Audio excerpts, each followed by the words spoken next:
현 시점에서 가장 큰 리스크는 트럼프 당선 이런 걸 다 배제하고 보더라도 지금 한 2억까지는 오를 수 있어요. 그냥 패턴상 보자면 내년 큰 조정이 올 거로 예상이 되는데요.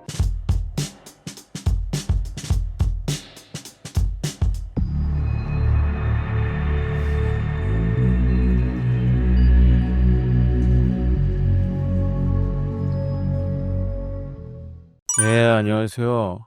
오태민이라고 합니다. 2014년도에 비트코인 발견하고 그 이후로 계속 공부하고 강의하고 글 쓰고 있습니다. 비트코인 가격이 10만 달러를 넘으며 순항 중에 있습니다. 현재 비트코인 상황 어떻게 보고 계신가요?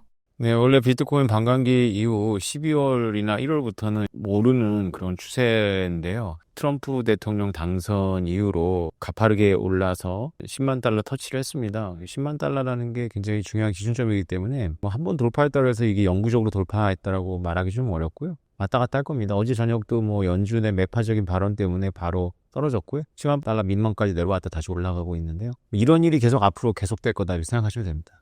최근 비트코인 가격이 단기간 급등했습니다. 현 시점에서 비트코인의 가장 큰 리스크는 뭐라고 생각하시나요?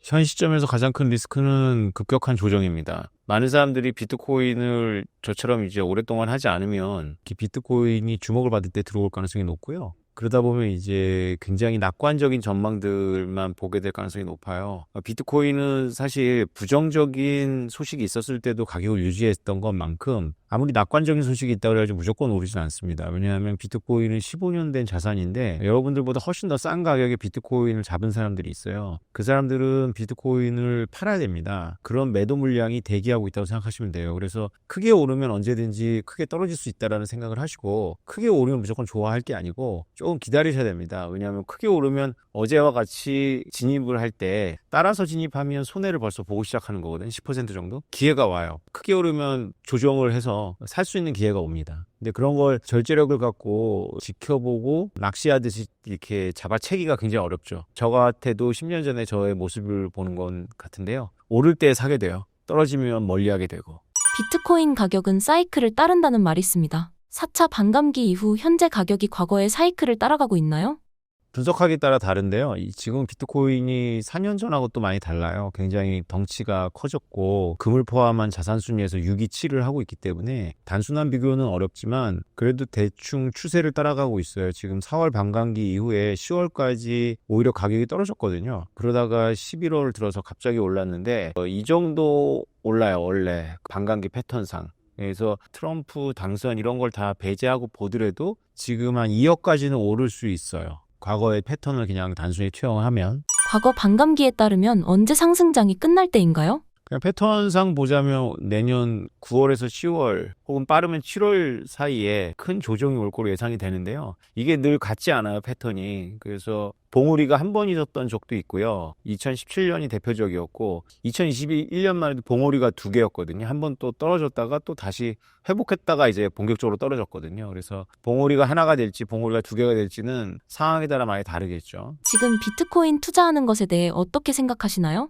지금 사실 많이 늦었죠. 왜냐하면 2023년도에는 제가 DCA가 답이 아니다. 지금은 들어가야 될 때다. 이런 식으로 확신을 가지고 얘기를 했었고 올해 초에도 그런 확신을 가지고 얘기를 했었고 트럼프 대통령 당선 직후에도 그렇게 얘기를 했었는데 지금부터는 그 기본적인 지식이 없는 분들 혹은 비트코인에 대한 어떤 확신이 없는 분들이 투자하기에는 굉장히 어려운 시기로 들어가고 있다고 볼 수 있어요. 재미는 있을 거예요. 왜냐하면 사면 일주일 만에 또 오르고 이런 모습도 보겠지만 또 어떤 면이 있냐면은 샀다가 몇 개월 동안 기분 좋았다가 하루 만에 완전히 기분이 되게 나빠지는 경험을 또 하게 될 거예요. 비트코인 투자 결코 쉽지 않습니다. 양자 컴퓨터로 인한 비트코인 해킹 리스크가 대두되고 있습니다. 이에 대해 어떻게 생각하시나요? 네, 비트코인은 추상적인 게 아니라 현실 속에 있죠. 그래서 현실 속에 있기 때문에 현실의 기술을 사용하고 있습니다. 그래서 비트코인이 현실의 암호 기술을 사용하고 있고 현실의 어떤 기계들을 사용하고 있기 때문에 그 기계들이 엄청나게 좋아진다거나 그 암호를 무력화할 수 있는 또 다른 기술이 나오면 비트코인이 위험해질 거라는 이야기는 사토시 나카모토 시절부터 있었어요. 그런데 사람들이 간과하는 게 뭐냐면 비트코인은 살아있는 생물 같은 겁니다. 그래서 그런 기술이 발달하면 그거에 대한 반대되는 기술을 채용해서 비트코인도 업그레이드를 하면 되거든요.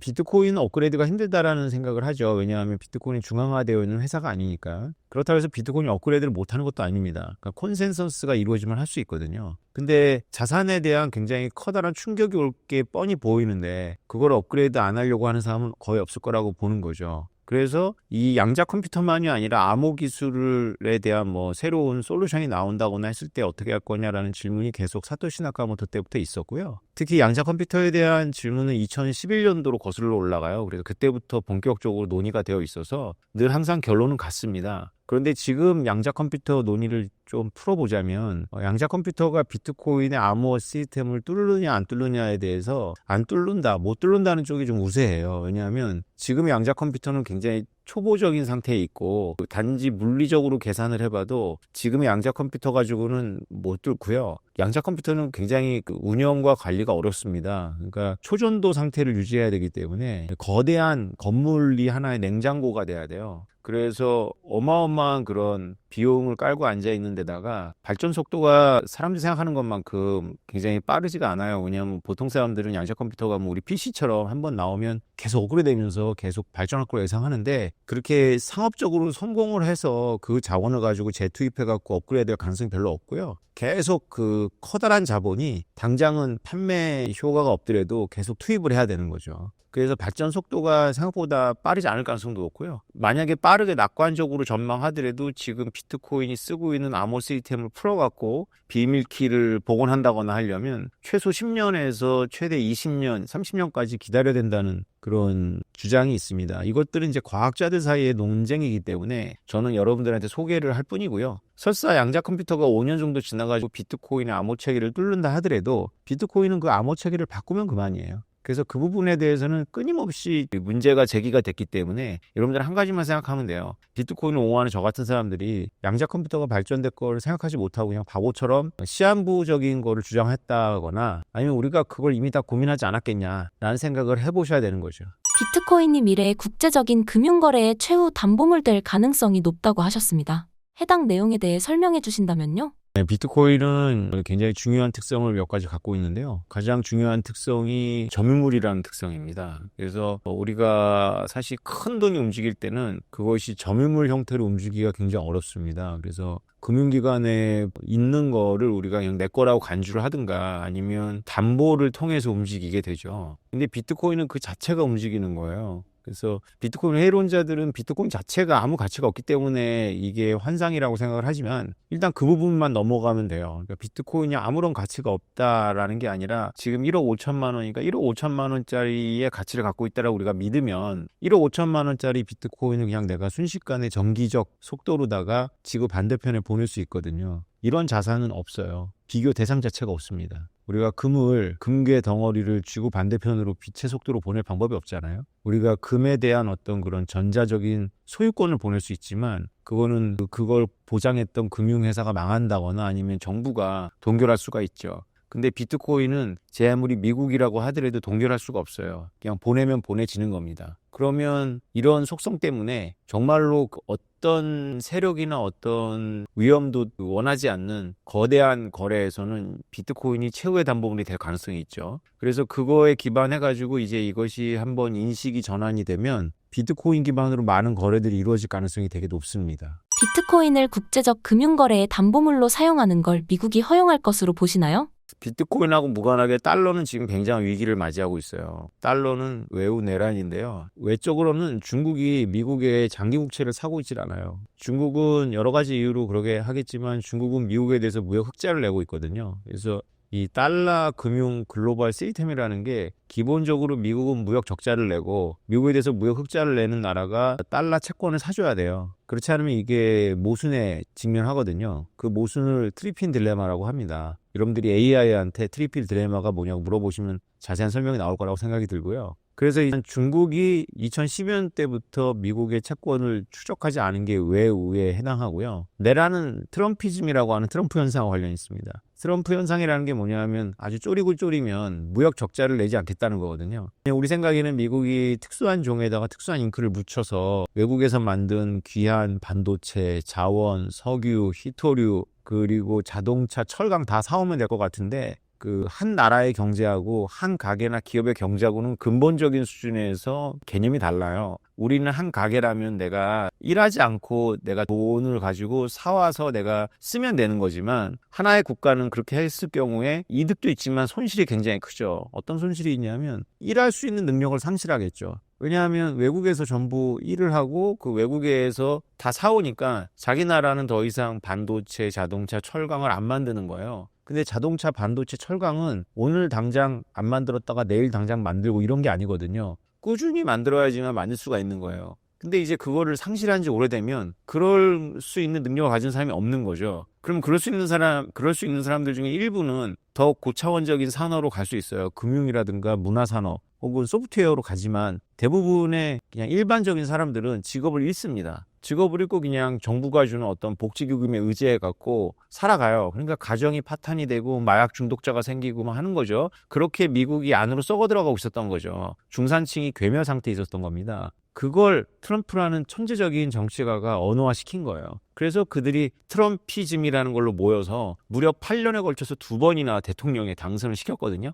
트럼피즘대로 간다면 미국 무역 적자를 안 내야 되는 거예요. 무역 적자를 줄이거나. 그러면 전 세계에 달러가 유동성이 공급이 안 돼요. 모순이에요, 모순. 달러 시스템 자체가 모순에 빠져버려요. 그래서 내우 외란에 빠졌다, 달러는. 그러면 우리 같은 비트코인을 주장하는 사람들이 왜 비트코인에 주목하냐면 달러 시스템이라는 게 우리나라하고 일본하고 무역을 하면서 미국하고 전혀 관계없지만 우리가 달러로 결제를 받고 달러를 주는 거거든요. 근데 달러가 부족해. 그러면 당장 우리 생각하잖아요. 일본하고 무역할 때 우리가 엔화를 쓸 수도 있고 원화를 쓸 수도 있고 중국하고 무역할 때 위안화를 쓸 수도 있고 원화를 쓸 수도 있고 뭐 이런 식으로 갈 거예요. 근데 문제는 뭐냐면 한국하고 일본 사이에서 엔화나 원화를 쓰는 것을 미국이 뭐라고 할 건 없죠. 단지 우리가 이제 그걸 믿지 않을 거예요. 아마 엔화를 갖고 내가 석유를 살 수 없으니까 엔화보다는 달러 주세요 할 거고 일본도 원화는 안 믿을 거니까 엔화 주세요 할 거예요. 그러니까 사실 어떤 부분에서는 엔화가 쓰이겠지만 어떤 부분에서는 못 쓰이고 뭐 이렇게 되거든요. 원화는 더 폭이 줄어들 거고. 근데 만약에 우리나라하고 일본 사이에서의 무역 거래에서 위안화를 쓴다 그러면 이거는 미국이 군사 지정학적으로 용납하기 어려운 거예요. 그래서 제가 주구장창 주장하는 게 뭐냐면 비트코인은 미국에도 안 좋지만 미국 입장에서는 더 나쁜 대안, 그러니까 한국하고 일본 사이에서 무역 대금으로다가 위안화를 쓰는 것보다는 비트코인을 쓰는 게 훨씬 낫죠. 왜냐하면 비트코인 뒤에는 어떤 세력이 있지 않은데 그러니까 적어도 무기를 들고 미국한테 대항할 수 있는 어떤 군사적인 도전자는 없잖아요. 비트코인 뒤에는. 근데 위안화라는 거는 중국이 있기 때문에 중국이 그런 식으로 통화 주권을 확장을 하면 미국이 세계 질서를 어긴 나라에 대해서 했던 여러 가지 생션이라고 하는 어떤 규제를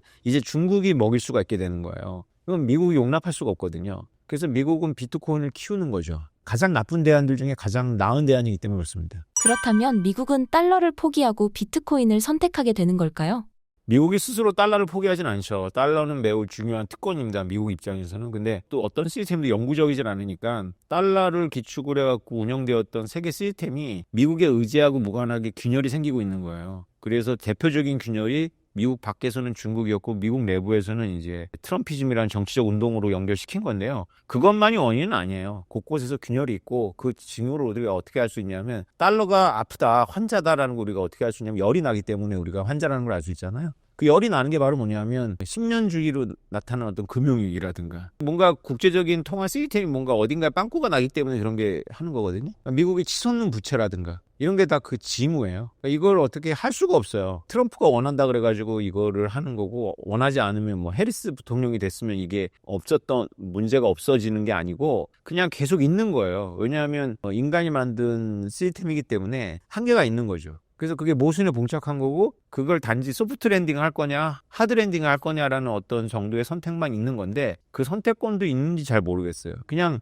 우리는 있는 그대로의 현실을 봐야 돼요. 그래서 10년 전에 제가 비트코인을 발견하고 주변 지인들한테 비트코인을 얘기하면 미국이 가만두지 않겠다라는 반응이 굉장히 많았어요. 그래서 제가 왜 이렇게 미국 시스템에 대해서 나하고 이해가 틀리지? 나하고 생각이 틀리지라고 했는데 지금 생각해보면 제가 현실적인 관점을 가졌던 거고 그들이 미국에 대해서 되게 이상적인 생각을 하고 있었던 거예요. 미국이 무소불위 같은 미국을 좋아하는 친미주의자도 미국이 무소불위하다고 보고 미국을 싫어하는 반미주의자들도 미국이 무소불위하다고 보는 거예요. 둘 다 틀린 거죠. 미국은 무소불위하지 않아요. 왜냐하면 인간이 만든 시스템이기 때문에 구멍이 있고 계속 그게 지금 당장 터지지 않더라도 계속 문제가 누적되고 있거든요. 그래서 그걸 있는 그대로 봤을 경우에 우리가 생각해 볼 수가 있어요. 그래서 달러를 가지고 미국이 어떻게 할 수가 없을 때 결국은 미국 입장에서는 비트코인이라는 대안이 그나마 괜찮지 않을까. 이런 생각을 해볼 수 있는 거죠. 지금의 흐름이 그와 유사하게 가고 있으니까 또 한번 이걸 좀 생각을 좀 더 이게 한 번 정도 검토해 볼 만한 가설이지만 이게 좀 진지하게 이제 들여다봐야 될 거예요.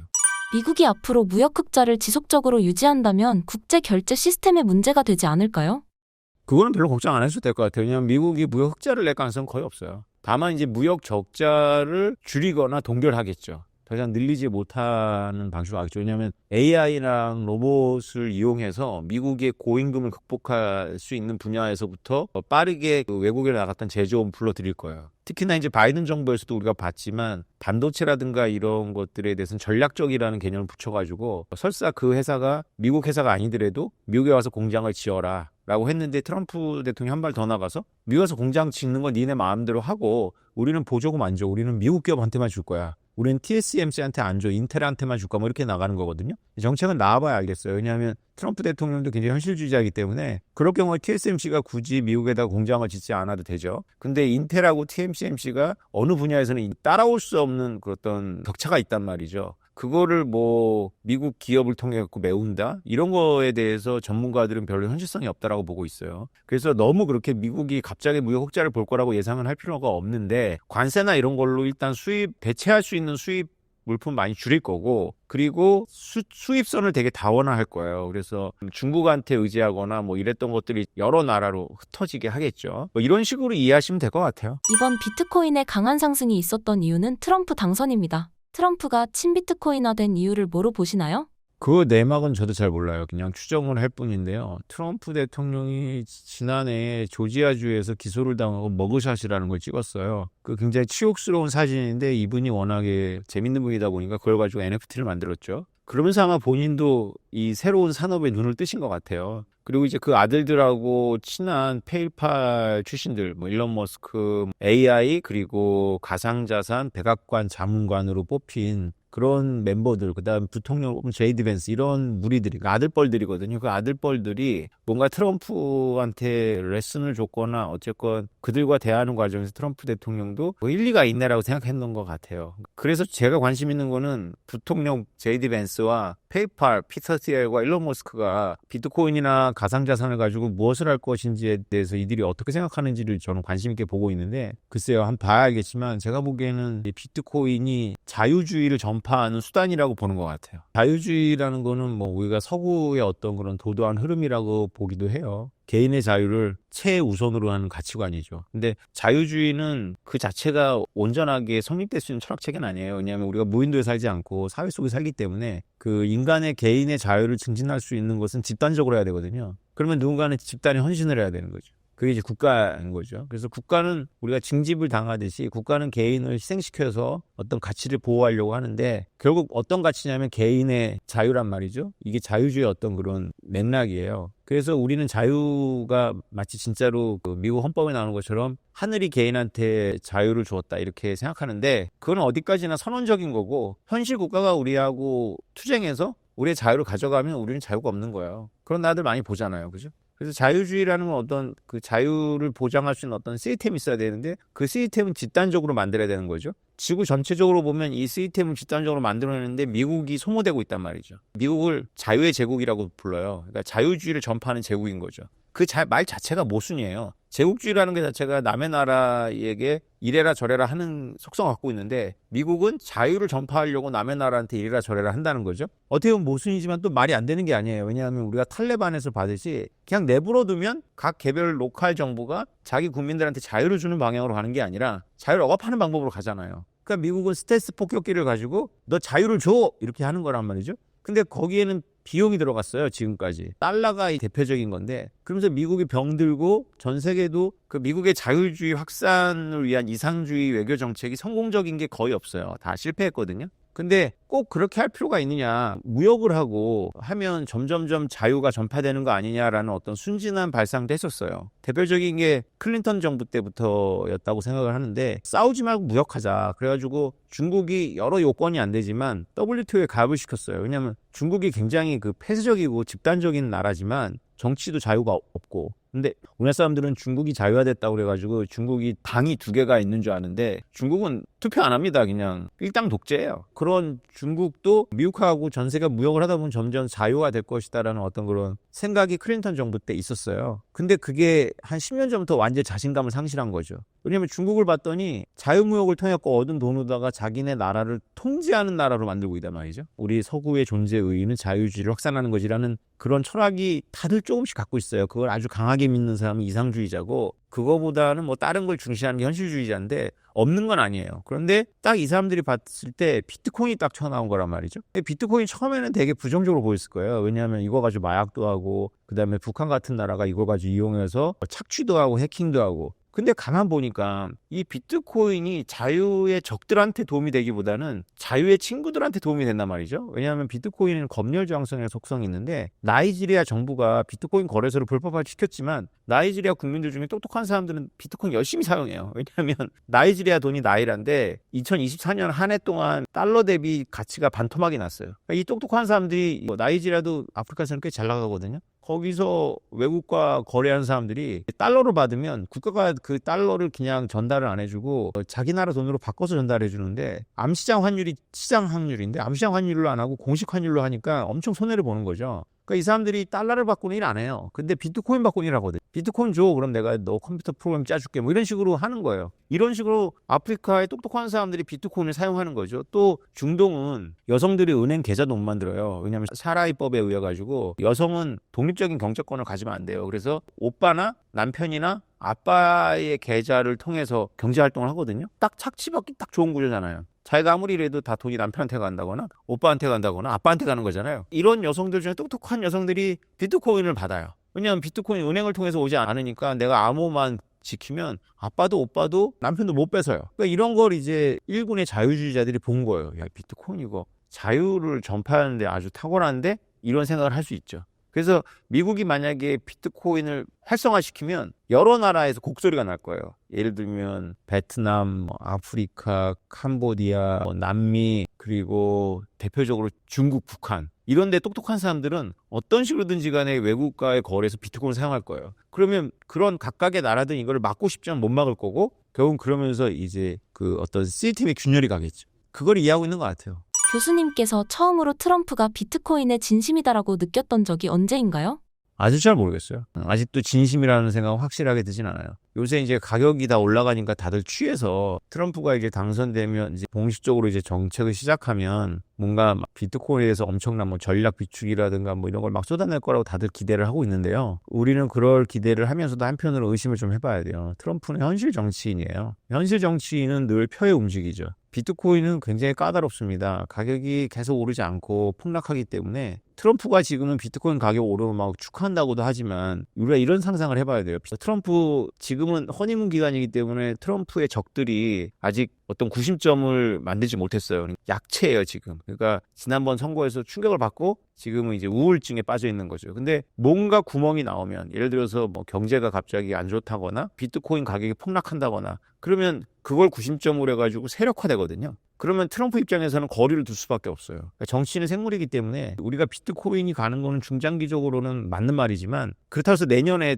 비트코인이 당장 뭐 가시적으로 미국이 뭐 비트코인을 진짜로 제도화를 한다거나 진짜로 막 전략 비축화 한다거나 이렇게 생각하면 안 돼요. 우리가 모두 기대했지만 12월 10일에 마이크로소프트 주주총회에서 비트코인을 일부 담는 것을 거부했어요. 그러니까 늘 역사라는 게 이렇게 하나의 방향으로만 있는 건 아니에요. 그 안에서도 계속 역류가 있는 거거든요. 특히 정치인한테 뭔가를 기대하는 건 굉장히 조심해야 됩니다. 정치인은 하루살이 인생과 비슷해요. 그래서 저는 지금도 트럼프가 본인이 생각하기엔 진심일 수 있는데 제가 트럼프의 진심을 안 믿는다는 차원이 아니라 저는 정치적인 실력을 믿지 않아요. 뜻하는 바대로 되지 않아요. 특히 지금은 그래요. 어느 대통령이든지 당선되고 나면 매스컴이나 이런 데서 공격을 자제해요. 그런데 이제 본격적으로 출범을 하면 공격이 거세게 들어옵니다. 일론 머스크가 정부유일부 수장으로 내정됐습니다. 가상화폐 시장에서 일론 머스크의 영향력은 어느 정도라고 생각하시나요? 일론 머스크가 확실히 도치코인한테 영향력이 있죠. 도치를 띄우고 하니까. 그리고 혁신위원회 간판도 도찌잖아요. 그래서 일론 머스크가 진짜 도찌에는 어느 정도 애정 갖고 있는 것 같고요. 그 애가 이제 운영하고 있는 플랫폼인 X에서 도찌를 팁으로 준다거나 뭐 하는 거, 뭐 X가 뭘 할 때 도찌를 가지고 한다거나 하는 거 가능할 거라고 생각이 들어요. 근데 일론 머스크가 뭐 비트코인에 대해서 그렇게 강한 영향력을 갖고 있지는 않습니다.